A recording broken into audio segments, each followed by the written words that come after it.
আসসালামু আলাইকুম ওয়া রাহমাতুল্লাহ। হ্যালো এভরিওয়ান, কেমন আছেন আপনারা? চলে আসলাম প্রতিদিনের মতো নতুন একটি ভিডিও নিয়ে আপনাদের মাঝে। আজকে আমি বুটটা সিদ্ধ করব। সিদ্ধ করে খাবো, তাই আপনাদের মাঝে শেয়ার করছি।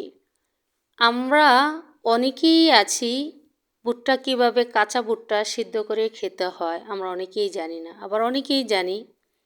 তার জন্য ভাবলাম আপনাদের মাঝে শেয়ার করি।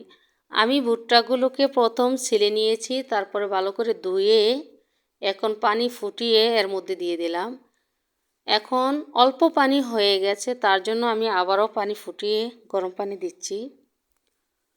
আপনারা দেখতেই পাচ্ছেন এভাবে সিদ্ধ করে ভুট্টা ঘি অথবা মাখন অথবা জৈতুন যে কোনো কিছু দিয়ে লবণ দিয়ে খেলে খুবই খুবই ভালো লাগে। আমি প্রায়ই খাই, শীতের দিন যেহেতু এসেছে, শীতের দিনে এই ভুট্টা হয়, ভুট্টা বাজারে কিনতে পাওয়া যায়। তাই আমি ভাবলাম আপনাদের মাঝে রেসিপিটা শেয়ার করি। যারা জানেন জানেন, যারা জানেন না তাদের জন্য উপকার হবে। আমি পানি দিয়ে দিলাম বেশি করে, তারপরে 1 ঘন্টা আমি এটাকে জাল করব, তাহলেও হয়ে যাবে। এখন পরিমাণ মতো আমি লবণ দিয়ে দিয়েছি, বিট লবণ বা এমনিতেই লবণ যে যেটা খান সেটাই দিতে পারবেন। বিট লবণ দিলে একটুকু বেশি ভালো হয়, খেতে খুবই সুস্বাদু লাগে। আমি 1 ঘন্টা প্রায় অপেক্ষা করেছি, এখন এসে দেখলাম মাশাআল্লাহ হয়ে গেছে। আমি চুলার জালটা নিভিয়ে দিলাম।